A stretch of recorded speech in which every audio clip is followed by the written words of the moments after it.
Un nouveau rapport de force en vue pour cette année. De nouvelles coalitions tout à fait inattendues vont émerger dans le milieu politique. De nombreuses décisions à l'improviste seront également prises. La tension monte à Tuamasin. La famille de la victime des échauffourées de la semaine dernière à Tuamasin demande des explications aux forces de l'ordre sur les circonstances de la mort d'un membre de leur famille. Et enfin, invité de France Inter, le président de la République française a assumé l'échec de sa politique de lutte contre le chômage. Il a également essayé de verdir son discours, comme il le fait depuis plusieurs mois.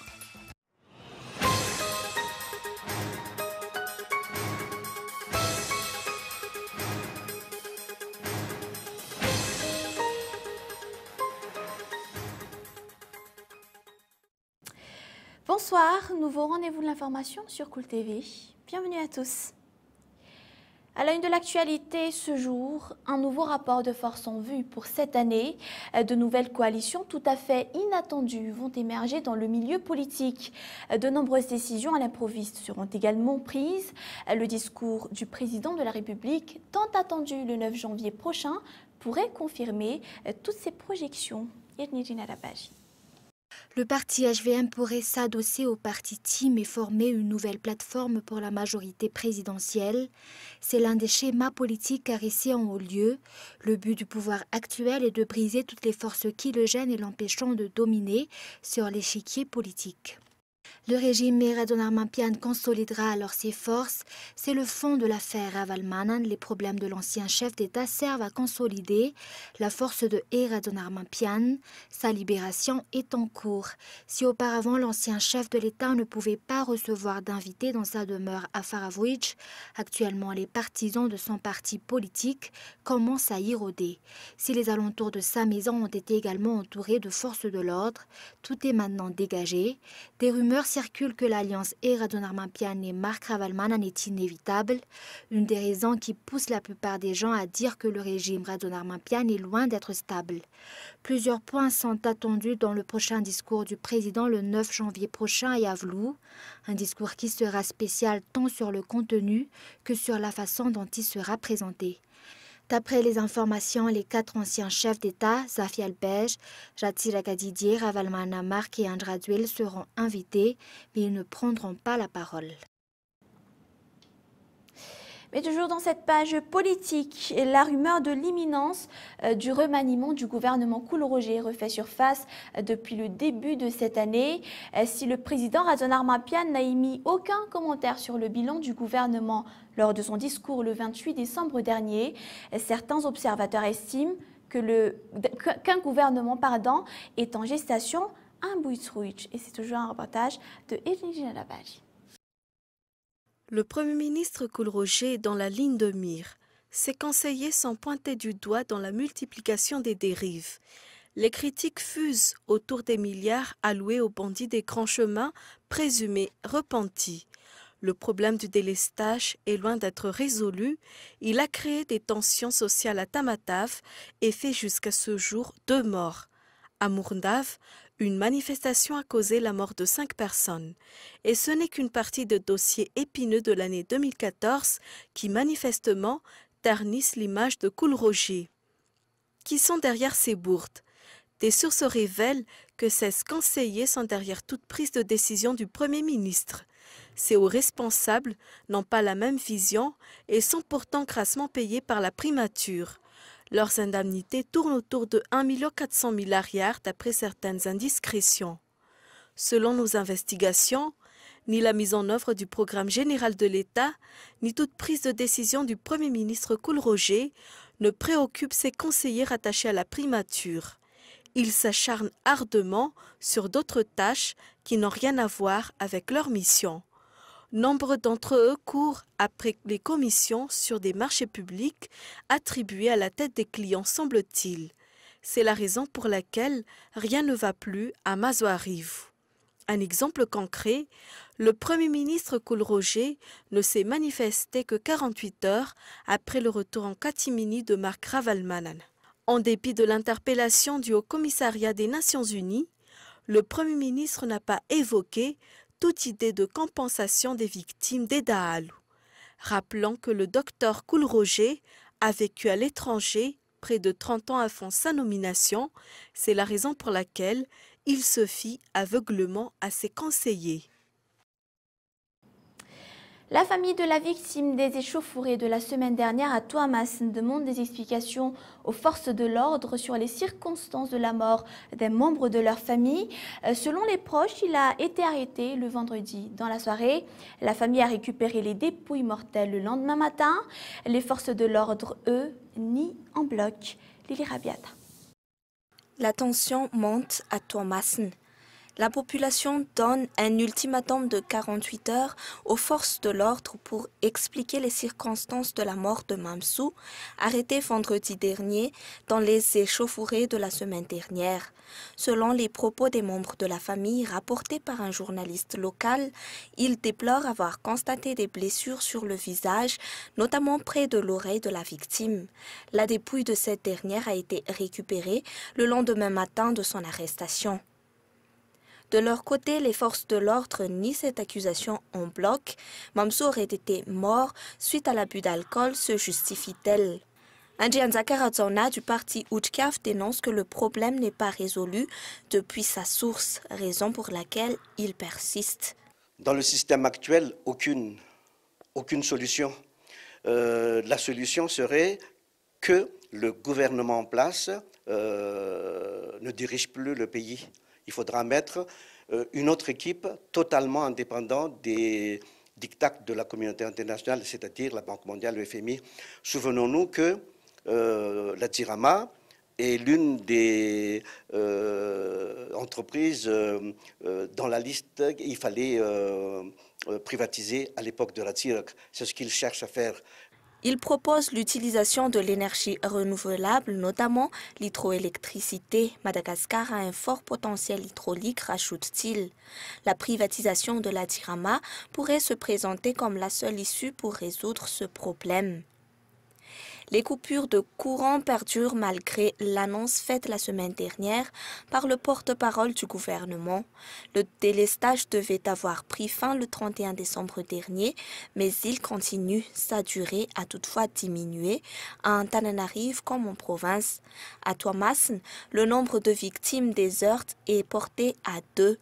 Le mécontentement populaire a conduit à des actes de vandalisme contre le bureau de la Dzirama locale. 35 milliards d'ariars, c'est le budget total alloué par l'État pour la subvention des transporteurs urbains suite à la hausse du carburant à la pompe.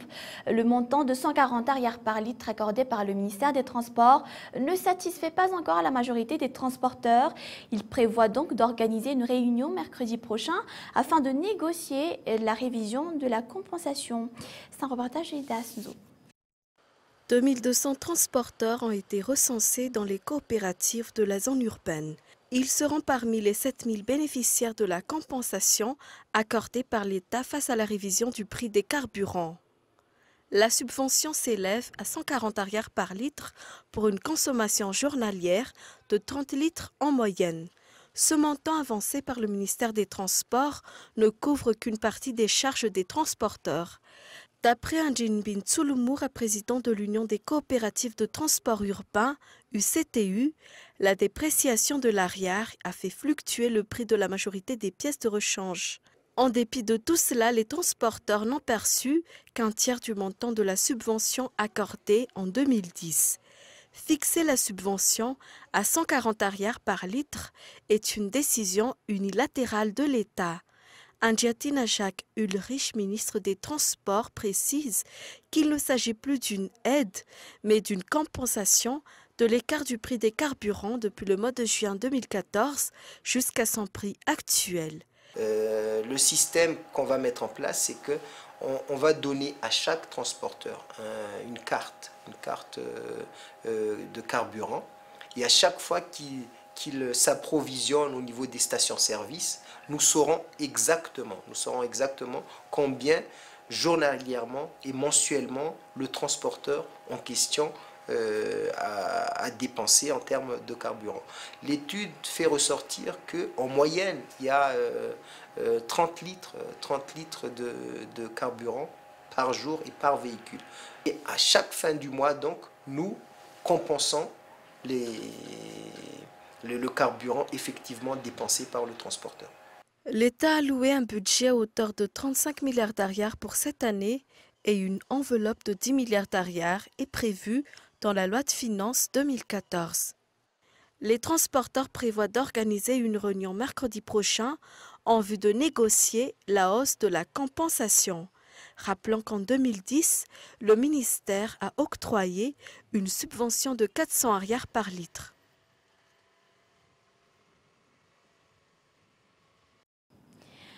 Le pape François a nommé 20 nouveaux cardinaux hier, 5 ans après le décès du cardinal Armand Gaëtan Razaf-Diatange. Madagascar n'est toujours pas représenté à la curie. Une décision motivée par plusieurs critères d'après les observateurs. D'après Hervé Rakudzan, un journaliste, la situation politique actuelle n'affecte pas la nomination d'un nouveau cardinal. D'autres sources avancent pourtant qu'étant donné que les cardinaux sont les conseillers du pape, les critères politiques peuvent jouer pour faire attendre une nomination. 4 noms ont déjà fait l'objet de suppuratives. L'archevêque de Fianarantsoa, Fulgence Rabé Mafal, l'archevêque de Tuléar, Fulgence Rabé Ougne, l'archevêque de Diego Marc Ramarson et l'archevêque d'Antananarive, Marie-Arsène Razanakouln. En juillet 2014, Monseigneur Eugène Martin, nonce apostolique, déclare lors d'un entretien à Ivinge que la Grande Île pourrait attendre 3 ou 4 ans.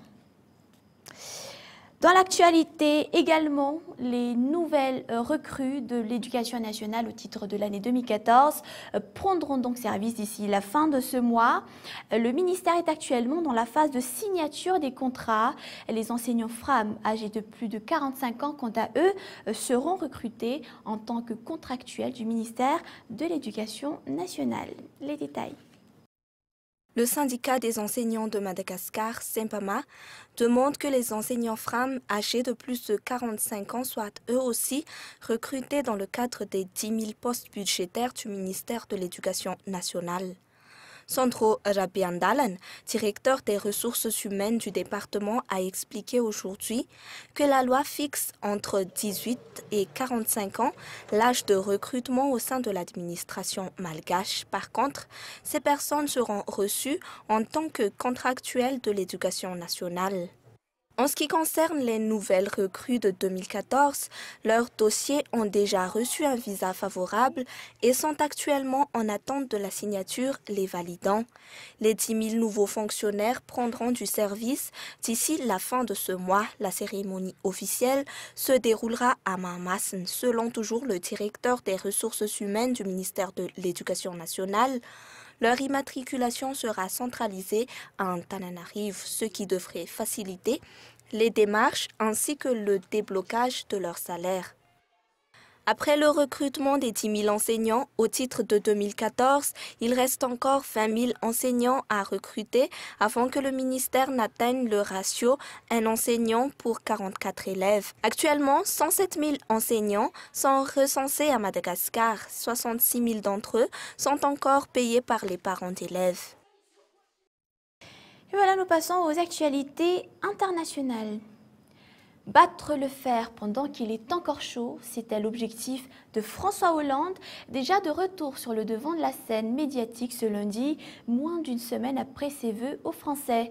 L'idée est de préciser et de compléter les priorités annoncées lors de son allocution de 31 décembre, au moment où l'exécutif commence cette nouvelle année sous le signe du rentrée. Le chef de l'État a choisi donc la matinale de France Inter, dont il fut l'invité pendant 2 heures. France 24. C'est sur France Inter, la radio la plus écoutée par des personnes votant à gauche, que le président de la République a choisi de s'expliquer. 2 heures où il a évoqué sa politique point par point, à commencer par les chiffres du chômage. Il y a une responsabilité, celle que j'assume. Moi, je ferai dans ce quinquennat tout ce que je pourrai pour que l'emploi des jeunes, l'emploi des seniors, l'emploi en général puisse être à l'arrivée le résultat que j'aurai à présenter. François Hollande s'est montré plus agressif qu'à l'accoutumée, comme pour montrer qu'un nouveau train était en marche, mais son discours reste le même.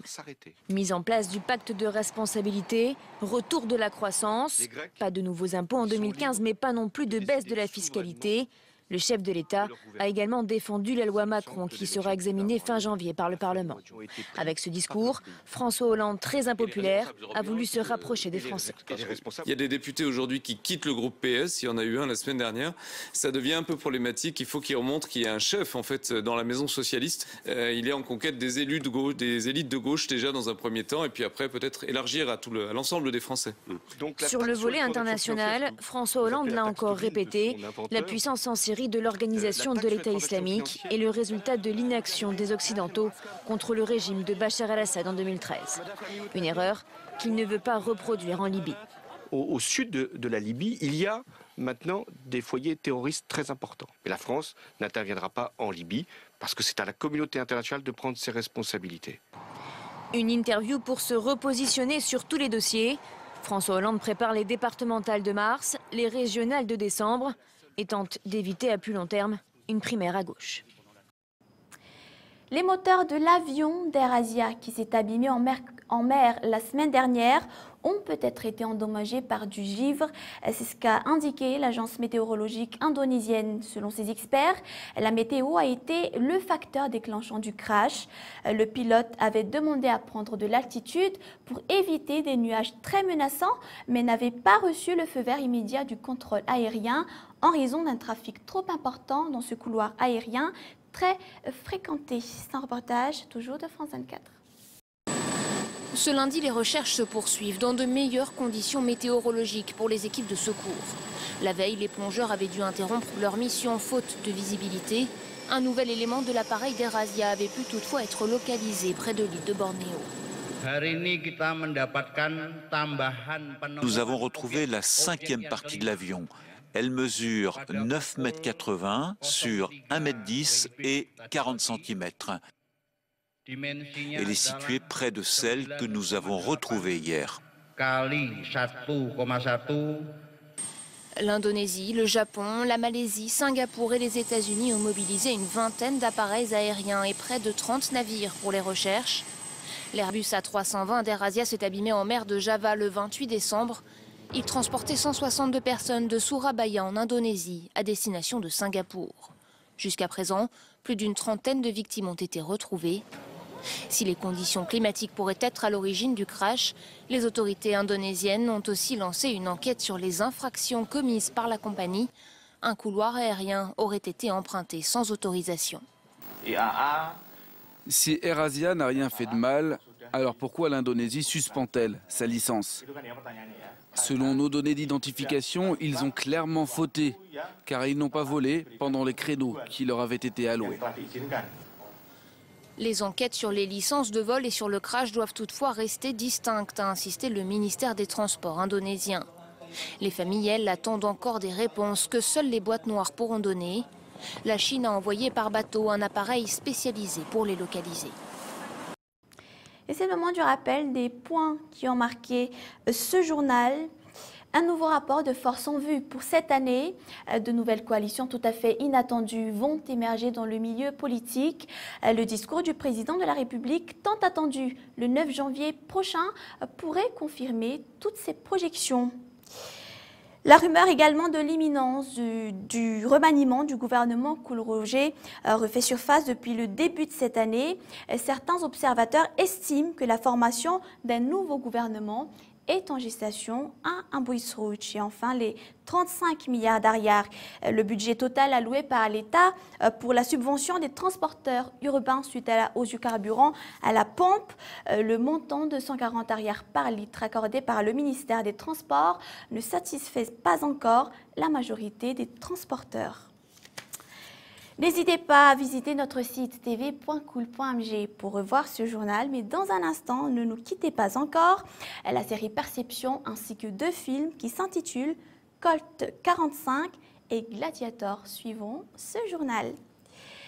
C'est la fin de ce journal. Merci à toutes et à tous de votre attention. On se retrouve demain à la même heure à partir de 20h45 sur Cool TV. Bonne soirée et à demain.